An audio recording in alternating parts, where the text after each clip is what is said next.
Hello, my name is Ben, and on this YouTube channel I document my own print-on-demand journey. This video is about, how can you cope with the print-on-demand madness. And with madness honestly, it is a mad business. That's sort of my conclusion after 3 to 4 months of being in print-on-demand. I still like the business, but it is very, very hard. It is very hard. There's a lot of competition. You have to know quite a few things in order to succeed, and it also takes a long time. However, I still think it's a very good business, and the reason is that it actually is my first real online business, which really works and where I really had success after a short period of time. Because when I started selling on Spreadshirt, for example, after just a few weeks, I saw my first sales, and January was quite good to me. Even though January is supposed to be the worst month in the year. I think I started really at the right time, because sort of just after Christmas, even though this is a weak month apparently in the beginning of the year, it now means that it should get better throughout the year, and I can look forward to Q4, which hopefully, if I do all the prep work and all the preparations and work hard this year, hopefully Q4 will be very, very rewarding. But I won't really be able to tell before the end of December this year. But it is still, honestly, if I upload so many designs, I've got an upload tool. I've got my laptop running nearly 24 hours a day now with upload tools, and I'm constantly uploading, to be honest. Well, there is quite some success, which is what motivates me, but I understand it's not for everybody. And I also recognize that the way I do it is not necessarily the right way. I guess it's not the wrong way, because I do see success. I guess there might be better ways that work better, but there are also ways which work much worse. And I know there are different perspectives on print on demand. You've got designers who really spend hours on creating a design, and they see some success with that. There are people who are very successful with that. Then there are other people who just create a lot of designs which are good or decent quality as well, and just due to the quantity that are uploaded, they make success that way. So there are just different ways of approaching print on demand. But today I really would like to tell you why I think it there is some madness in the business, and what you can do to cope with it, because I know many people are frustrated. It takes a long time, and there's a risk that you give up and get very frustrated, and and you think of giving up. But before you give up, listen to this video, and then you can still decide what to do. So with regards to the madness, look at this. If you are print on demand, if you just start and you think about, right, fishing is my hobby, I want to create some fishing designs, and you suddenly see that you're competing with like 235,000 other people or designs. And, I don't even want to know how many designs in total there are on Redbubble, but honestly, they're getting more and more every day. People upload 60 designs per day, which is the maximum you can do. And this is only Redbubble. Now, what you need to understand is that Redbubble is the website with the lowest entry barrier. There are other websites where the entry barrier is a bit higher, where there's less competition. For example, Amazon Merch, or even Amazon, not really MBA, because that's merch, but FBA, where you get it fulfilled by a Printful, for example, where the entry barrier is again a bit higher. So you could look at that. But let me take you through the few things that I think you can do in order to stay motivated, or at least to cope with the pressure, or to cope with the madness in print on demand. So first of all, I think, and I go through a few things, and not necessarily everything works for you, but these are just some things which have worked for me or are still working for me. And there might be some things which you may want to consider doing, or approaching, or exploring. So the first thing is that use some automation tools, because uploading to me is the most boring bit in print on demand. I don't necessarily enjoy designing. Sometimes I do, but most of the time for me, it is the sense of achievement that really keeps me motivated. And with sense of achievement, It's every day. Do I max out the uploads that I have available? Do I do what is possible to really maximize this business? And if I have an automated upload tool, it's much more realistic to get that done, because with the automated upload tool, it does the upload work for me. And I don't spend any more time to really go into the print on demand sites to optimize it then, because the upload tool does most of the work. Yes, I'm not going to lie, it doesn't work always. I would say 90 to 95% of all designs that I upload look good, but it takes so much work of me, and I don't want to. I sort of give up on these 5% which don't look good. I recognize that if I did this and put the manual work into optimize them manually, I think it would take me too much time, and I rather than spend this time to design more designs and really upload them. So it frees up a lot of time. And for me, I guess if you're a person that really wants to achieve something, an upload tool is the right choice for you, because it just takes so much pressure of you, it takes so much work of you, and you can suddenly start to. I mean, if I upload 60 designs manual to Redbubble, it takes a couple of hours, yeah. It is just what it is. And with an upload tool, it doesn't cost me any time, maybe 5 minutes to pull them all into the upload tool, and then it does it all for me. So this is the first bit, and it gives me motivation every day, because every day I upload hundreds of designs to different platforms, and it keeps me motivated. I know I have achieved something at the end of the day, and I have the feeling that it is very efficient, because I can even let it run when I'm working at my full-time job.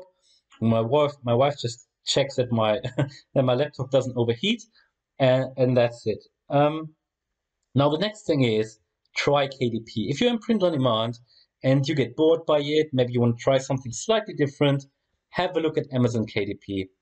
You can get onto KDP, you can create an account. It's not like Amazon Merch where you need to apply. At the moment, at least, if you can get an account on KDP, do it, because the risk is that at some point they might want to change it to something like MBA as well, where you have to apply and they could reject your application. So if you have a chance now, sign up, and even if you don't use it, at least you have an account. But it's something slightly different, which might keep you motivated as well, and where you might see some success. Then spread yourself onto the different print-on-demand website. Try something different. If you're uploading to Redbubble, maybe that doesn't work. Try something different. There is Spreadshirt, there is Amazon Merch. And by the way, if you don't have an Amazon Merch account, if you haven't tried to apply, do it, because it's worth having an account. Some people don't get accepted for some reason, but if you just try it and you get accepted, it is definitely something to look at. And again, it gives you a sense of achievement, because Amazon Merch, they have a tier system.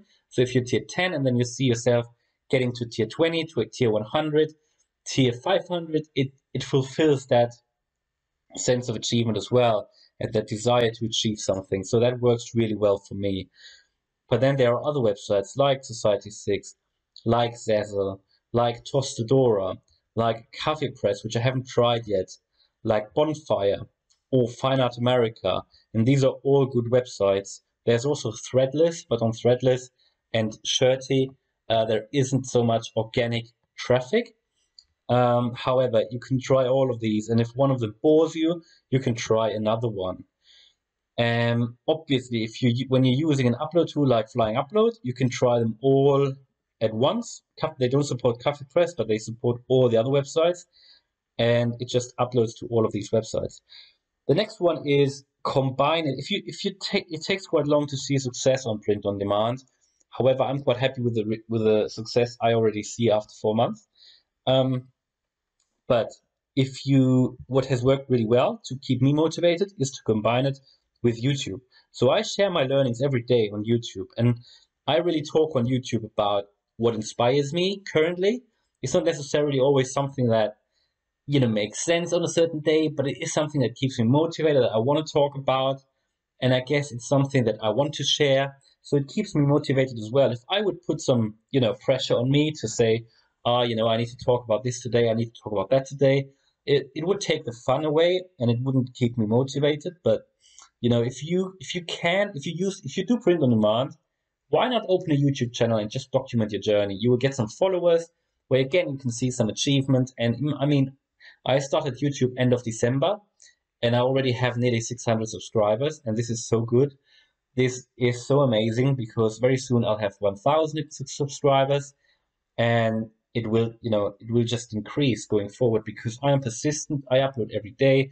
You don't have to upload every day. It's probably enough to upload twice a week or once a week, but the key is consistency, and it motivates me. It keeps me motivated. And the thing is, if I don't see a sale, for example, on a certain day in print on demand, well, maybe there's a sale in KDP. But even then, if there's no sale in KDP, maybe I had a few more subscribers on YouTube. So, I see this all sort of as a combined online business, not necessarily only print on demand or only KDP. But if I use it combined, it is so good because YouTube then also allows me, if I try some tools, for example, and I spend a bit of money, I don't mind because I can still share that knowledge on YouTube.